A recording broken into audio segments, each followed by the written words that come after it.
네, 귀한 하루 주셨습니다. 할렐루야 샬롬 인사하십니다. 할렐루야 샬롬 샬롬 샬롬 샬롬 샬롬. 하나님 사랑합니다. 여러분 주 안에서 사랑합니다.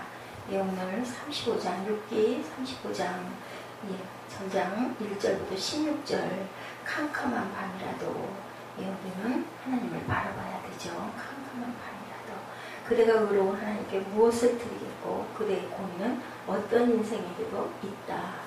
예, 우리 35장 5절, 7절에서 8절 엘리후가 계속해서 욥에게 얘기하는 부분이 나오고 있습니다. 예, 오늘 저도 여기 함께 또 합독을 하면서 새삼 생각을 하게 됩니다. 사람은 육신을 입기 때문에 육신의 고통이 오면 우리 마음이 흔들릴 수밖에 없어요. 예, 우리 35장 보니 그대를 합당하게 네가 너를 여기느냐. 그대는 그대의 의가 하나님께로부터 왔다는 말이냐. 내가 그것이 내게 무슨 소용이 있고 범죄하지 않은 것이 내게 무슨 유익이 있겠냐라고 얘기하지만 내가 그대와 함께 있는 친구들에게 대답하리라. 그대는 하늘을 우러러보라. 그대보다 높이 뜬 구름을 바라보라.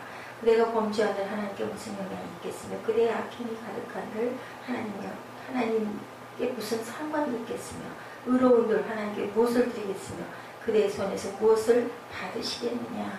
우리보다 작은 미물들, 항상 저는 개미 생각을 하는데 그 개미들이 대단한 일을 한들 저희한테 아무 영향을 끼치는 게 없어요. 빵가루를 조금 집어가지고 잔뜩 불로 삐살기로 줄을 지어서 끌고 간다. 그래서 끌고 가는 거 산에 야산에 가서 많이 어린 날 놀았기 때문에 그걸 많이들 관찰하고 보거든요. 아주 신술구전 남자아이들 막 그걸 발로 뭉개버리고 아우 정말 막 그러면 마음이 너무너무 아프고 속상했던 적이 있고 저희들은 여자애들 볼 쳐다보면서 막 가는 모양을 지켜보죠. 얼마나 그렇게 열심히 줄을 지어서 운반해서 가는 거 대단해요. 개미들이 하는 건 아주 정말 사력을 다해서 하는 거예요. 그걸 끌고 가는 거. 근데 우리들이 볼 때는 그 쬐끄마한 개미 정말 어느 순간 마음 먹기에 따라서 발로 뭉개버리고 없어져 버리잖아요. 그러면 정말 얼마나 허망하겠어요. 그걸 또 그렇게 끌고 간들 우리들 사랑하는 부분에 우리 노는 부분에 아무런 영향을 미칠 수가 없는 거죠. 저는 오늘 또 읽으면서 그 개미 생각을 했습니다. 우리에게 아무런 가끔 가다가 불개미라고 그러죠. 우리를 무는 개미들 그거 보면 정말 너무 따갑고 아프니까 뭐 당연히 죽여버리죠. 하나님이 그러고도 남을 수도 있는데 아무런 상관이 없는데 악하다고 해도 무슨 그냥 순간 뭐 조금 약 뿌려버리면 그만이고 잡아서 없애버리면 그만이 그러한 그것만 또 못한 하나님께는 우리가 그런 존재인데 우리를 그렇게 끝까지 사랑하시는 하나님. 어제 문득 밤에 그런 생각이 했어요. 그 창세기 3장에 뱀이 정말 그거 먹지 말라 하더냐. 에덴 동산 그 아담과 하와 갖다 놓고 거기서 살으라고 이렇게 해주셨을 때 하나님 그 해주신 그것을 사랑을 그 귀한 것을 그것이 그렇게 아름답고 귀하고 영생의 장소인 것을 아담과 하와가 알았을까 하는 생각이 들더라고요. 그럴듯했잖아요. 보암직도 먹음직도 한 선악과 먹으면 눈이 밝아져서 하나님같이 될 거야. 다 그럴듯하잖아요. 사단은 우리에게 그렇게 오죠. 그래서 그것을 먼저 하와가 먹고 또 남편에게 먹게 해서 먹이고 결국은 정말 영벌에 처해지는 영원히 죽을 수밖에 없는 그 길로 나락으로 떨어지죠. 세상으로 떨어져 가서 너희들 그래도 뭐가 살아라 죽일 수도 있었는데 결국은 또 숨죠. 겁이 나서 결국 전혀 창피한 걸 몰랐어요. 창세기 1장에 보면은 지어가지고 거기서 살게 하는데 뻘거벗고 다녀도 창피한 걸 몰랐는데 딱 눈이 밝아지고 선악을 알게 되고 나니 옷을 무화과 잎으로 하고는 숨죠. 근데 하나님이 부르시죠. 뻔히 알면서도 아담아 어디 있느냐. 내가 정말 부끄러워서 숨었나이다. 숨는 것부터가 잘못된 거거든요. 땅에 내려가서 그 고난 고통 우리 지금 그 고통을 겪고 있는데 이미 아시고 옷 지어서 입히시고 아들을 독생자 하나밖에 없는 아들을 희생시켜서 그 피의 길로 우리를 번제를 드리시고 구해주시는 하나님의 그 은혜를 우리는 지금 이 땅에 살면서 그것을 하나님의 인재를 곳곳에 있는 하나님의 숨결을 느낄 수 있느냐는 거죠. 태초에 있었던 그 질문이 지금도 똑같이. 그런데 감사한 것은 우리가 그것을 아담과 하와는 몰랐을 텐데 우리는 알잖아요. 아담과 하와가 그렇게 됐고 우리도 결국은 하나님 길을 온전하게 따라가지 않으면 그렇게 될 수밖에 없다는 것을 안다는 차이가 대단히 귀하다는 생각을 저는 왜 새벽녘에 그 생각이 변화하는 일도 그렇게 났습니다. 예, 내 길이 정말 대단한 것 같고 정말 찬란할 것 같고 그래서 집을 박차고 뛰어나가 본들 글쎄요 나는 내가 귀한 사역을 할 거야 하고 대단한 일을 하는 것 같이 하는데 대단한 일을 하는 건 좋은데 그 일을 통해서 아파하고 죽어가는 생명이 있다면 그것 때문에 그렇다면 그 일이 과연 대단하고 가치가 있고 하나님 보시기에 온전한 일일까 저는 그런 생각을 했습니다. 불보듯 뻔하게 알겠고 보겠는 그것을 본인은 모르죠. 또 내가 또 그런 유혹에 빠져 있을 때는 저는 또 모르죠. 그것을 옆에서 보는 사람이 알게 되는 거죠. 근데 아무리 얘기를 해도 소용이 없어요. 거기서 정말 어떤 정말 대단한 기가 막힌 일을 당하고 나야 어이구나 하지 아직은 이렇게 꾸준히 가는 그런 과정 참 그걸 모를까 아이에게 어떤 영향이 간다는 것을 모르고 네가 그렇게 맡아서 이제 다 하고 나서 나보고 좀 영향을 끼치라고 하느냐 그런 음성 그 소리 과연 부모가 할 수 있는 소리일까 하지만 많이 아픈 그런 가슴이 있었습니다. 어제 사람이 아무리 의로운 일을 한다 할지라도 그 고민은 우리 인생들에나 유익하게 할 뿐이지 하나님께는 결코 아무런 유익이 되지 못한다. 근데 인생들에게 유익하게 하는 것은 좋은데 그러면 내가 끼치는 그 영향 그건 참 좋지만 그것으로 인하여 누군가가 죽어간다면 그것은 옳은 영향은 아니죠. 그러므로 무슨 일을 하든지 마땅히 해야 할 일을 한 것뿐이다. 무익한 종의 자세를 가져야 된다고 누가복음 17장 10절에도 할 일을 하는 거죠. 근데 그 할 일을 통해서 무언가를 살려내야지 어떤 반대쪽에서 죽어가는 생명이 그 일로 인하여 영향을 있으면 그것은 악이죠. 잠언 의의 율법을 듣고 순종하는 것이다 라고 말씀하십니다. 로마서 2장 13절에도 하나님 앞에서 율법을 듣는 자가 의인이 아니고 행하는 자라야 의롭다 하심을 얻으리니라고 증거하죠. 신명기 6장 25절 우리가 그 명령하신 대로 이 모든 명령을 우리 하나님 야훼 앞에서 삼가 지키면 그것이 곧 우리의 의로움이라 할지니라. 하나님의 명령을 우리가 지켰을 때 하나님 앞에서 의로움이라고 그렇게 얘기하고 있습니다. 몸의 고통과 아픔을 알게 하는 오감을 주셨어요. 하나님이. 그렇기 때문에 엘리후가 욥에게 우리가 한 말을 생각해 보지만 욥은 욥대로 표현하기 어려운 고통 속에서 정말 얼마나 매일매일 순간순간 어디 우리 조금만 그저 찔리거나 다쳐도 쓰리고 아프고 따갑고 한데 온몸이 욕창이 나서 그렇게 긁고 아프고 모든 것은 다 잃어버리고 얼마나 욥이 고통스럽겠습니까? 사람의 고통의 극치가 욥을 표현해 놓은 것 같아요. 그거 이상은 없을 것 같습니다. 고통이 극심하다 보니 차라리 그냥 얼른 딱 그냥 죽으면 좋은데 죽지도 않고 이 긴 시간들을 이렇게 아프니 얼마나 힘들겠어요. 그러니 마음속에 얼마나 고민이 많겠습니까? 하나님이 나를 버리신 거야. 나에게 하나님이 벌을 주시는 거야. 세상에 내가 그래도 그만큼의 그 생각하고도 남죠. 충분히 그죠. 세례 요한도 헤롯의 잘못을 말한 것 때문에 감옥에 갇혀서 고생하게 되죠. 어떻게 그 동생의 아내를 그렇게 가로채가지고 사느냐. 잘못된 거다라고 그 얘기한 것 때문에 갇혔어요. 그 말 안 했으면 될 텐데 번민이 생기죠. 제자들을 통해서 예수님에게 당신이 메시아이십니까? 라고 물어봤어요.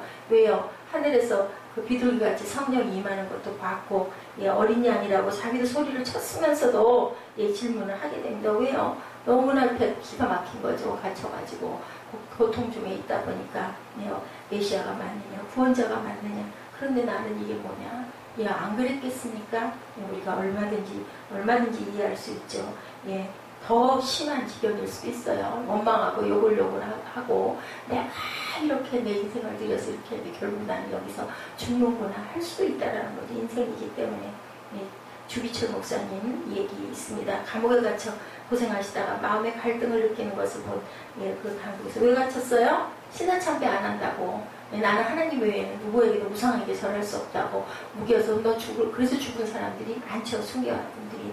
그래서 당국에서 며칠 동안 집에 다녀오라고 달래는 거예요. 이제 그 사람 죽였다가는 엄청난 파장이 있을 것 같으니까 죽이는 사람들도 사실은 입장이 있는 거죠. 누구는 죽이고 누구는 안 죽일 수도 없고 근데 그 사람을 죽였다가는 굉장한 무리가 일어날 것 같고 하니까 집에 가서 좀 쉬고 오라고 다독거려 돌려보내요. 예, 여러 가지로 미안하다고 돌아가셔서 좀 쉬시고 잘 좀 생각해 보라고 예, 회유를 하는 거죠. 예, 집으로 돌아오니 얼마나 좋아요. 예, 쉬죠. 이제 하루만 있으면 다시 감옥으로 돌아가야 돼요. 마음이 흔들리는 거죠. 신사참배 한 번만 겉으로 몸으로만 하고 마음속으로는 안 하고 하나님 아시죠 하면 될 건데 그러면 다 가족도 그렇고 다 좋을 텐데 이제 마음이 흔들려요. 그랬더니 아내가 그럽니다. 예. 목사님 이게 무슨 일입니까? 힘을 내십시오. 가족도 귀하지만 하나님을 배반할 수가 없지 않겠느냐고 이렇게 얘기를 합니다. 예, 그래서 목사님을 다시 감옥으로 돌아가고 결국은 영광스럽게 순교를 하시죠. 예, 목사님의 남긴 말씀 이런 말씀이 있습니다. 주님은 나를 위해 십자가에 달리셨습니다. 머리에 가시관 두 손과 두 발 침못에 찢어져 최후의 피를 한 방울까지 쏟으셨습니다.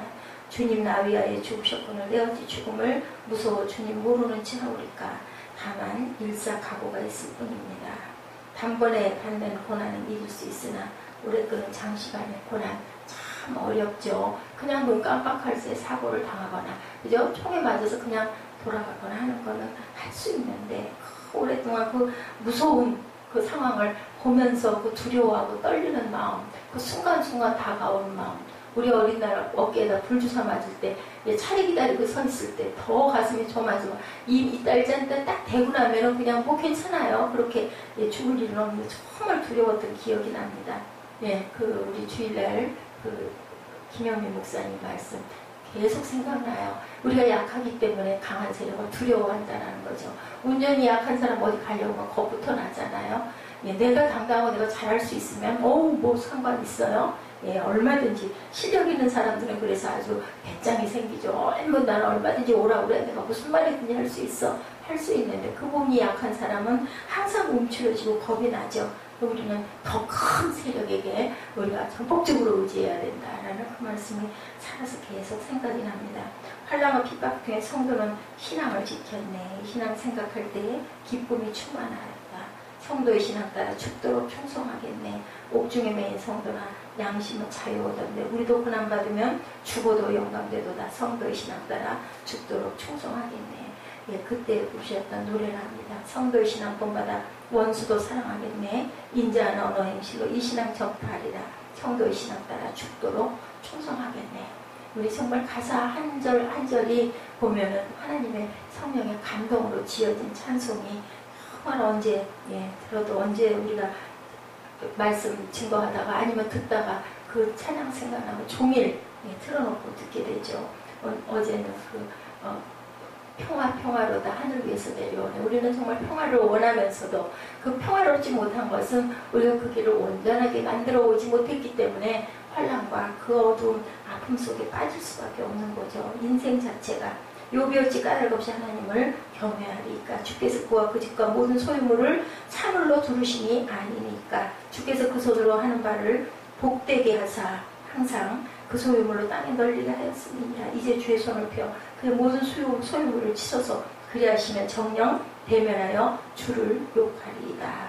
사단의 가장 큰 목적, 자신이 일한 주장이 사실임을 입증하는 거죠. 너 봐, 하나님이 결국 너 이렇게 만들지 않아? 그래도 너 하나님 경외할 거야. 이런 거죠. 네, 사단은 욥의 아내를 통해서 욥에게 그의 믿음을 버리고 하나님을 저주하라고. 가장 가까운 사람이 사단의 도구가 돼가지고 공격해 올 때, 그죠? 영향력이 가장 있는 사람이 그게 제일 힘들죠.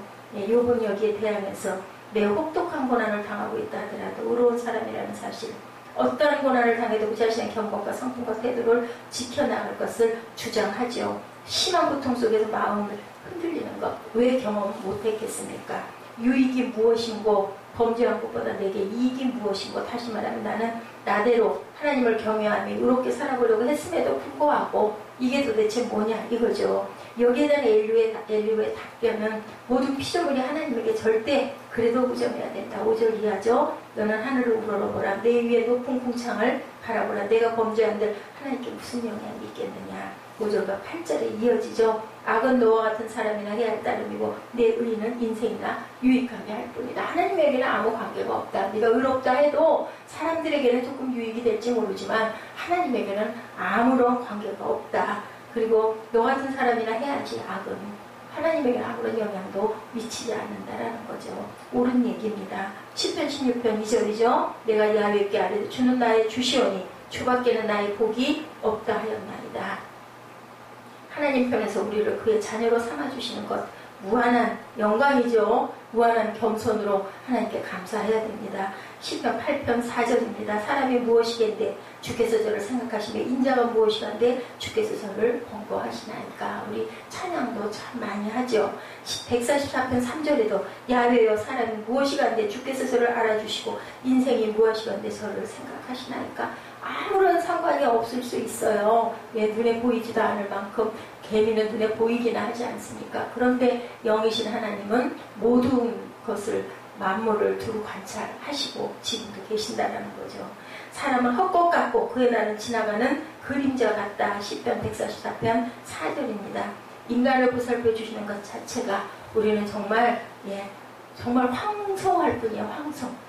그런데 지난 시간에도 우리가 봤지만 사람은 무엇이든지 심은 대로 거둔다 인 거죠. 이사야 3장 8, 9절이죠. 예루살렘이 멸망하였고 유다가 엎드러졌으면 그의 언어와 행위가 야훼를 거슬러 그 영광의 눈을 촉봉하였습니다.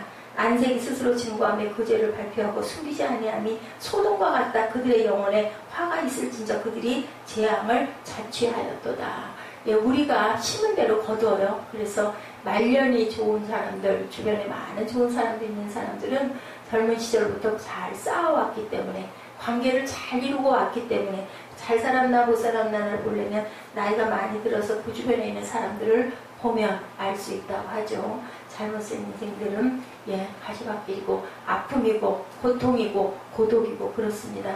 그들의 안색이 스스로 증거하며 그 죄를 발표하고 숨기지 아니함이 소돔 같으니 그 영혼에 화가 있을진저 재앙을 자취하였다.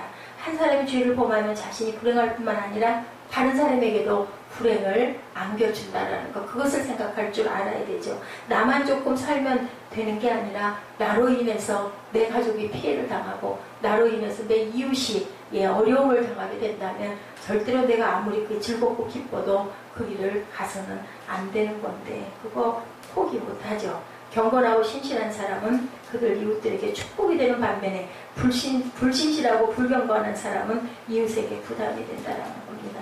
엘리오는 인간에게 고난이 계속되는 이유를 말하죠. 왜 사람에게 고난이 닥치나 고난과 시련을 당할 때 기도하지 않기 때문이다. 우리가 어때요? 속상하고 막 억울하고 화나고 하면은 누구에게 푸념을 하죠. 위로받고 싶어서.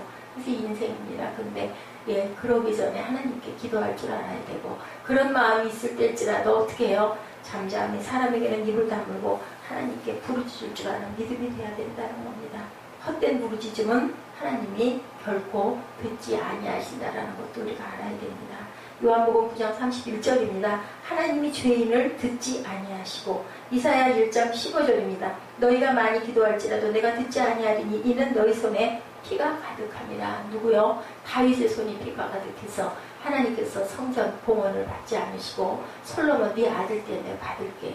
그 얘기 듣고 그냥 금방 그 자리에서 순종하고 아들에게 성전을 다 지을 수 있도록 만들어주죠. 뒤에서 그것을 합니다. 다윗은 절대 불평하지 않았습니다. 잠언 28장 9절에 사람이 귀를 돌이키고 율법을 듣지 아니하면 그의 기도도 가증하니라. 구하여도 받지 못하면 정욕으로 쓰려고 잘못 구함이니라. 야고보서 4장 3절 말씀이죠. 경건하고 정직한 사람의 기도, 하나님의 즐거움, 우리가 하나님께 드려야 할 희생제물은 바로 우리의 포매하는 마음이라는 것. 왜 우리가 구하여도 응답을 받지 못하는가? 하나님을 잊고 있기 때문이다. 10절이죠. 나를 지으신 하나님이 어디 계신가 말하는 자가 한 사람도 없다라고 합니다. 사람들은 어려운 자리에 이르렀을 때 내가 무엇 때문에 누구의 이런 고난을 왜 당하나 원망하고 불평하지만 사실은 내가 뿌린 씨를 내가 거두는 거다. 잊어버렸죠. 지나갔고. 그렇기 때문에 나를 지으신 하나님은 어디 계시냐고 하며 밤에 노래를 주시는 자가 어디 계시냐고 말하는 자가 없구나. 그 모든 것은 누가? 하나님이 하셨는데 그런 건 그냥 당연히 넘어가죠. 땅의 짐승들보다 우리를 더욱 가르치시고 하늘의 새들보다 우리를 더욱 지혜롭게 하시는 이가 어디 계시느냐고 말하는 사람들이 없다. 그들이 악인이 교만으로 말미암아 거기서 부르짖으나 대답하는 자가 없음은 헛된 것은 하나님이 결코 듣지 아니하시고 전능자가 돌아보지 아니하기 때문이다. 내 기도가 응답이 되지 않을 때는 하나님 보시기에 뭔가 문제가 있구나라는 것을 우리가 원망하기 전에 깨달을 줄 알아야 된다. 요셉이 어려운 일을 계속 당하게 되죠. 14년이라는 세월 고난의 연속이었습니다. 보통 사람들 같았으면요, 우리 형제들 때문에 내가 이런 어려움을 당한다고 나중에 보복하고 싶고 원수하고 싶고 이를 부득부득 할 수 있을 건데 요셉은 그러지 않았다라는 거예요. 이 모든 것 하나님의 섭리에 의해서 이루어졌어. 그렇게 돼야 되기 때문에 이루어졌어. 이렇게 생각을 하죠. 결국 하나님의 크게 축복하십니다. 우리는 요셉이 잘된 걸 봐서 알지만 요셉은 몰랐던 거죠. 감옥에 있었을 때 알 수 없죠. 그 고통의 길을 가면서 그 억울함을 당하면서 떡장관 술장관에게 꿈해몽해주고 남에 나가면 날 좀 억울한 일 꺼내달라고 내가 그렇게 해줄게. 그리고 또 2년 동안을 감옥 생활을 또 했죠. 환난 날에 하나님께서 말씀하십니다. 나를 부르라. 내가 너를 건지겠고 내가 나를 영화롭게 하리라. 그리고 하나님은 우리로 하여금 밤중에 노래하게 하신다. 왜요? 감사해서. 그죠? 현재 고난과 시련 당할 때 과거의 노래를 우리가 잊어버리지 말아야 돼요. 내게 기쁨 주신 하나님, 내게 그죠? 사랑 주신 하나님, 내게 감동 주시고 눈물 주셨던 그 하나님의 그 기쁨을 우리가 절대로 잊어버리지 말고 하나님께서 분명히 귀한 뜻이 있겠구나. 시편 63편 7절에 주는 나의 도움이 되셨습니다. 다윗이 계속으로 닥쳐오는 고난과 시련 속에서도 위로를 받을 수 있었던 것, 과거에 베푸신 하나님의 온유하신가 자비를 기억하기 때문이다. 우리는 좋을 때는 아이고 다행이네, 안 좋을 때는 얘 도대체 웬일이야, 하늘도 무심하셔 하게 된다라는 거죠. 그러지 말아야 된다. 다윗이 얘기합니다. 103편에 내 영혼아 야훼를 송축하며 그 모든 은택을 잊지 말지어다. 성경이 있다 보면 역경의 때 밤을 상징하죠. 바울과 실라가 빌립보에서 예수 전하다 매 맞고 상처나고 옥에 갇히게 된 그때도 밤이 되었습니다. 온 누리가 어디자 밤도 밤이려니와 바울과 실라에서 견디기 어려운 역경의 밤이죠. 그 밤밤중에 노래 부르죠. 그랬을 때 옥문이 열리고 창고가 흔들리고 그죠. 하나님의 역사가 일어나는 것을 우리가 봅니다. 제자 중에 하나 가룟 유다 주님 배밭에서 나가버리고 베드로가 신뢰하던 주를 3번이나 부인하고 그리고 다가오는 십자가의 죽음을 바라보신 주님의 가슴이 얼마나 밤이었을까, 얼마나 어두웠을까. 우리는 모르고 나가는데 예수는 다 아시고도 그것을 감당하죠. 가룟 유다가 나를 팔 걸 알면서도 그와 같이 식사하시고 같이 성찬하시고 그리고 이 발도 씻겨주시는 그런 주님의 마음, 얼마나 찢어지는 가슴일까. 네가 나를 배반할 거야 알면서도 그가 와서 입맞추는 그 입맞춤을 받는 예수님의 마음은 얼마나 아프셨을까. 바울과 실라는 이해할 수 없는 일이 한두 가지가 아니었죠. 그러나 그들은 밤중에 하나님을 찬양합니다. 믿음의 조상 아브라함도 하나님의 부르심을 받았을 때 갈 바를 알지 못하고 떠나고, 믿음이라는 것은 갈 바를 알지 못하면서도 안심하고 따라가는 것, 그것이 바로 큰 믿음이 아닐까. 그죠? 신앙과 과학의 다른 점이 여기 있어요. 과학은 분명히 증거가 돼서 아는데 신앙은 안 보이고 몰라요. 그래도 하나님이 우리에게 감동 주시고 성경 말씀에 비추어서 틀린 게 아닐 때, 하나님의 약속의 말씀에 맞을 때, 그때는 우리는 그냥 믿음으로 갑니다. 예수께서 최후의 만찬석상에 제자들의 발 닦아 나가다 베드로는 도저히 너무 황송해서, 저는 베드로 마음도 알 것 같아요. 어떻게 주님의 제 발을 닦으십니까? 닦으실 수 없습니다 하죠. 나야 하는 것을 이제는 내가 알지 못하나 이후에는 알리라 주님이 말씀하세요. 하나님의 그 모든 계획은, 하나님이 위에서 내리는 계획은 우리가 상상을 할 수 없는 그러한 일들이 얼마나 많은지, 결국은 어떻게 돼요? 바울과 실라 결박이 풀어지죠. 한밤중의 노래는 기적을 불러일으킵니다. 밤중의 노래는 성도만이 가질 수 있는 특권이다. 밤중 절망 속에서 노래, 성도 하나님을 믿는 믿음만이 우리가 부를 수 있는 우리의 고백이라는 것, 찬양이 그래서 귀하고 힘이 있습니다. 엘리오는 요백의 인내와 소망을 가질 것을 권면하죠. 14절에 하나님은 배울 수 없고 이를 시비는 그 앞에 있으나 나는 그를 기다릴 뿐이라. 우리가 직면한 고난을 극복해 나가기 어려운 이유 중에 하나, 하나님이 직접 배울 수 없는데 안 계시잖아요. 안 보이잖아요. 그리고 매일매일 상황은 너무너무 점점 힘들어가잖아요. 끝이 없잖아요. 도대체 언제 내가 뭘 그렇게 잘못 가고 있는 게 뭘까? 이런 마음이 드니까 우리가 가다가 그냥 멈춰버릴 때도 있고 가다가 그냥 말아버릴까 하고 돌아가는 일도 있지만 여기 17장 15절에 나의 소망이 어디 있으면 나의 소망을 누가 보겠느냐 이렇게 한탄할 때가 있죠. 내 눈으로 그를 보기를 외인처럼 하지 않을 것이라고 내 마음이 조급하구나. 일의 시비는 하나님 앞에 있다 라고 말씀하고 있습니다. 이것의 심판은 하나님 앞에 있다라는 거죠. 하나님께서 모세에게 내가 애굽에 있는 내 백성의 고통을 정녕 보고 내가 내려와서 그들의 애굽인의 손에서 건져내고 그들을 그 땅에서 인도하여 아름답고 광대한 땅에 이르게 하노라 라고 이렇게 말씀하세요. 무리 없는 웅덩이와 애굽의 감옥에 갇혔던 요셉의 경우, 가나안 땅에 있던 야곱의 경우, 큰 역경에 처했을 때 욥의 경우 모른 척 하시지 않는다라는 것. 우리는 결과를 알고 있잖아요. 그들은 그때 결과를 모르고 당했었어요. 그렇기 때문에 우리는 복되다. 하박국 2장 3절 이 묵시는 정한 때가 있나니 그 종말 속에 이르겠고 결코 거짓되지 아니하리라. 비록 더딜지라도 기다리라. 지체되지 않고 정령 응하리라.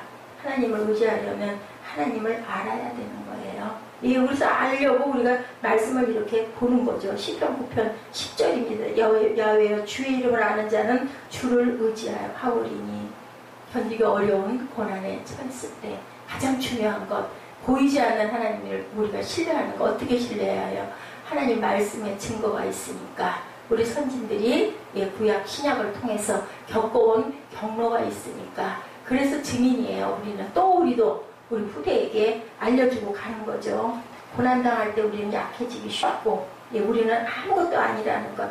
고난당할 때가 캄캄한 밤에 뭐하라고 노래하라고, 뭐를 가지고 소망을 가지고 뭐하면서 인내하면서 하나님의 때를 기다리면서 어려울수록 하나님을 의지하라고, 하나님의 도우심의 손길을 체험하라고 이렇게 오늘 아침 우리에게, 저와 여러분들에게 이 말씀을 주십니다. 오늘이 비록 캄캄하다 할지라도, 밤중이다 할지라도 그럴수록 우린 더 뭐 해야 된다? 그럴수록 우린 더 찬양해야 된다. 하나님께 부르짖고 기도해야 된다. 하나님을 원망하지 말고 그 입술의 마음을 하나님께 기도로 찬양으로 아릴 줄 아는 큰 믿음, 그 믿음이 가장 중요하다. 그 믿음 없는 자들은 다 죽었고 믿음 있는 자들은 결국은 살죠. 영생의 복을 받습니다. 세상에서 못 받으면 영생에 받아요. 근데 똑같은 일이 일어나, 환난이 일어나, 고통이 일어나, 죽을 것 같아. 근데 못 믿고 안 믿어. 결국은 똑같아요. 그럼 어떻게 돼요? 절망 중에 우리는 사망을 할 수밖에 없다. 아담과 하와가 그럴듯하고 보암직해서 유혹받고 하나님의 그 귀한 복을 주셨는데 안 받고 이따 결국 영벌에 처해졌던 것처럼 우리가 하나님을 믿지 않을 때 중요한 것은 행함이라 그러죠. 믿고 그 길을 따라갈 때 일은 똑같이 일어나되 하나는 영생, 하나는 영벌에 처해진다라는 거. 욥에게 엘리후가 하는 얘기가 바로 그거예요. 너 그렇게 아픔 당하고 고통 당한 것만 생각하니 하나님이 너에게 그 많은 것들 주신 것 그때는 너 잊어버렸니? 누가 얘기하니? 당연하다고 생각하니? 당연한 게 아닌 거죠. 그렇기 때문에 네 기도가 헛될 때는 전능자가 돌아보시지 않는다. 욥이 헛되이 입을 열어 지식 없는 말을 많이 하는구나 라고 책망을 해요. 책망하는 것은 딱 하고 있는 잘못된 것들만 지적을 해서 엘리후는 얘기합니다. 너 옛날에 죄 졌잖아. 이런 얘기는 안 하죠. 알게 깨달으라고. 나를 지으신 하나님은 어디 계시냐고 하며 밤에 노래주시는 자가 어디 계시냐는 말 아무도 안 하지. 땅의 짐승들보다 우리를 더욱 가르치시고 하늘의 새들보다 우리를 더욱 지혜롭게 하시는 이가 어디 계시냐고 인생들은 말을 안 하지. 근데 그것은 지으신 하나님이 주시고 하신 거야. 그때를 생각해 라는 얘기를 하고 있습니다. 우리가 캄캄한 밤일지라도 밤이 지나고 나면 새벽과 아침이 온다는 것을 우리는 압니다. 똑같아요. 하나님의 법칙이죠. 믿음이 있는 사람, 소망이 있는 사람, 그 가운데 가려고 하는 사람, 좁은 길이다 할지라도 분명히 이 길 통과하면 하나님이 우리에게 대로를 열어주실 거라는 믿음 있는 자를 하나님이 건지신다라는 거, 건짐을 받게 된다라는 거. 우리가 평강하지 못한 것은 그럴 만한 이유가 있기 때문이라는 것을 우리가 꼭 알고 오늘도 힘차게 출범하시는 저와 여러분 되시기를 주님의 이름으로 축복합니다. 기도하시겠습니다.